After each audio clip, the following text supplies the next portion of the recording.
The three betrayals. You must never forgive. You are not reading this by accident. Somewhere in your life, maybe right now, maybe last year, maybe a long time ago, in a wound that never quite closed, someone crossed a line. And instead of protecting yourself, you opened the door wider. You called it forgiveness. You called it strength. It was neither. What if I told you that forgiving certain people does not set you free? What if forgiveness, when given blindly without judgment, is not a virtue at all, but a slow, invisible form of self-destruction? Stay with me. Because what follows is not comfortable. It is not what motivational culture will ever tell you, but it is true. And somewhere deep in your chest, you already know it. The myth THEY sold you. Every culture, every religion, every self-help shelf whispers the same instruction. Forgive. Let go. Move on. Asterisk, they warn you that holding a grudge is poison. They are half right. Misplaced asterisk, forgiveness is poison too, and it flows far more quietly. The ancient Stoic philosophers understood something that modern psychology finds deeply inconvenient to admit. Not all betrayals are equal. Some can be processed. Some cannot be undone. And extending unconditional forgiveness to certain kinds of people does not heal the wound. Simply gives the person who cut you a cleaner blade for next time. There are three specific betrayals that, once committed, permanently alter the architecture of a human relationship. Forgive the first two and you surrender your self-respect. Forgive the third and you surrender yourself entirely. Betrayal 1. The calculated WOUNDA mistake is a moment of human failure. It is impulsive, regretted, and does not require a plan. What we are talking about is something else entirely. Imagine a person who spent days, perhaps weeks, constructing a deception. They told you one story on Monday to keep you believing a lie that was already in motion on Friday. They looked at your face, knew the damage their secret would cause, ran the numbers, and decided their gain was worth your collapse. This is not a mistake. This is an act of architecture. Every lie required another lie to support it. Every false reassurance was a deliberate brick in a wall built to keep you blind. When you finally uncover it, they weep. They say they were lost. They say they didn't know what they were doing. Look past the tears. Look at the construction. Someone who didn't know what they were doing cannot have done it with such precision. The great psychoanalytic thinker Erich Fromm drew a critical distinction between two kinds of human connection, one rooted in genuine recognition of the other person's humanity, and one rooted purely in what that person can provide: comfort, money, status, emotional supply. When someone executes a long, premeditated act of betrayal, they are revealing which category you occupy in their mind. You were not a person to them. You were a resource being managed. Why do so many people forgive this? Because the alternative demands an unbearable reckoning. You must look backward across the years and ask how much of it was real. You must mourn someone who is still alive. You must rebuild a life that felt complete. The brain, faced with this terror, reaches for a shortcut. If my love is strong enough to survive this, then I win. But you do not win. You simply lower your own price. When you forgive a calculated wound, you send one message: the math worked. The cost of breaking me is affordable. Asterisk, you do not earn respect through mercy given to a predator. You confirm your willingness to be hunted again. The Stoic Emperor Marcus Aurelius, surrounded by those who would have gladly watched him fall, left behind this principle. He was not surprised when a person of poor character behaved poorly. He did not rage.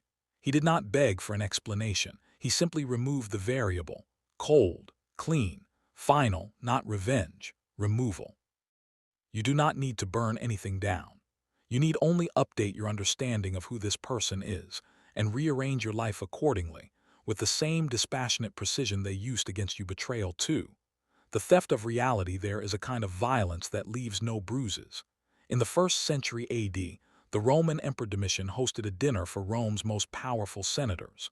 They arrived to find the dining hall painted entirely black: walls, ceiling, floor. The food was dyed black. At the head of each senator's reclining couch stood a stone tombstone engraved with their own name. For hours, Domitian spoke in a calm, almost serene voice, only of death, of executions, of slaughter.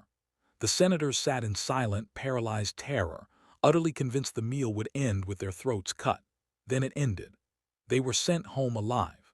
And the next morning a messenger arrived from the palace, bearing expensive gifts and the polished silver tombstones as tokens of imperial friendship. Domitian had not killed them. He had done something far more devastating. He had scrambled their internal compass so completely that they could no longer trust their own instincts. If terror meant safety, and safety might mean terror, then the only stable point in a spinning world was Domitian himself. This is the architecture of the second betrayal, the destruction of your grip on reality. The clinical name is gaslighting, though that word has become so overused it has nearly lost its weight. Let me restore it. This betrayal occurs when someone violates you, lies, manipulates, breaks faith, and then, rather than accepting accountability, they attack your perception of what happened. That never occurred. You're imagining things. You're too sensitive. You're making something out of nothing. You're acting unhinged. Asterisk, they keep pushing until asterisk, you are the one apologizing for catching them. The Stoic philosopher Epictetus, who knew physical brutality from his years in slavery, argued that a person's most precious possession is not their body, their wealth, or their reputation. It is their capacity to perceive the world accurately and form sound judgments from what they observe. He called this the asterisk ruling center of the self. Damage it, and everything downstream becomes corrupt. Research by psychologist Dr. Jennifer Freyd revealed a disturbing survival mechanism she named asterisk betrayal blindness asterisk. When a person is betrayed by someone they fundamentally depend on, the brain faces an unbearable conflict. Acknowledging the betrayal would require severing the attachment, and severing the attachment feels like it might not be survivable. So the mind quietly begins to erase its own evidence. It minimizes. It accepts the distorted account. It cooperates with its own silencing. You are not weak if this has happened to you. You are human, and your brain was trying to protect you from a pain it believed would destroy you. But the protection is a trap. The moment you say, maybe you're right, maybe I overreacted, a foreign code has been written into your operating system. Over time, you will stop trusting your own memory. You will stop trusting your own eyes. You will require their confirmation to know whether your feelings are valid, whether you are valid. There is no conversation that repairs this. There is no amount of empathy extended towards someone who has made it their strategy to dismantle your perception of truth. The answer is not argument. Argument grants their words weight they have not earned. The answer is not explanation. Explaining your reality to someone actively committed to destroying it is a waste of the only mind you have. The answer is to anchor yourself to what you know. Look at them with the still, flat recognition of someone who has seen the machinery behind the trick, and walk away not to punish, but to protect the thing no one else can protect for you. Your own clarity. Betrayal 3. The slow erasure. The first betrayal steals your resources. The second steals your mind. You can, with time and distance, rebuild both. The third betrayal is different. It does not feel like a betrayal at all. It feels like concern. It feels like loyalty. It arrives in the voice of someone who claims to love you. In 193 AD, the Praetorian Guard, an elite force whose entire purpose was the protection of the Roman emperor, walked into the palace of the man they had sworn to defend. Emperor Pertinax had been pushing for reform. He demanded discipline from soldiers who had grown comfortable in corruption. He expected virtue from men who preferred ease, so the men sworn to protect him assassinated him instead. Then they did something that has no parallel in cynicism. They retreated to their fortified camp and auctioned the Roman Empire to the highest bidder. The man who had trusted them with his life was sold for pocket change. This is the final betrayal, not from an enemy you could see coming, but from the inner circle. The people with the keys to your life, you know this person. They say they support you. They say they want the best for you. But the moment you begin to change, the moment you set a boundary, pursue an ambitious goal, refuse to tolerate what you once absorbed, their tone shifts, not with swords. With words that sound like love, asterisk, you're working too hard. You're going to burn out. You've changed. I miss the old you. You're not as fun anymore.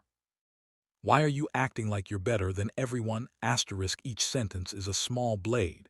Each expression of concern is a brick in the ceiling they are building over your head. Erich Fromm described this as the parasitic relationship. One person as host, one as parasite. The healthy bond allows two people to stand independently, each strengthened by the connection. The parasitic bond requires one person to remain accessible, small, and porous. The parasite does not want you armored. It does not want you growing. Growth builds walls through which it cannot pass, so it works to keep you soft. It will manufacture crises before your most important moments. It will plant seeds of doubt about your intelligence, your reliability, your worthiness of the future you are building. It will auction your potential for the currency of its own temporary comfort. Forgive this, and you have agreed to your own disappearance. You will begin to shrink your ambitions to fit a room that was never meant to hold them. You will stop speaking about your wins. You will lower your own ceiling, inch by inch, until one day you look in the mirror and find a person you cannot name. Epictetus wrote that genuine elevation requires accepting the discomfort of being misunderstood by those who will not climb.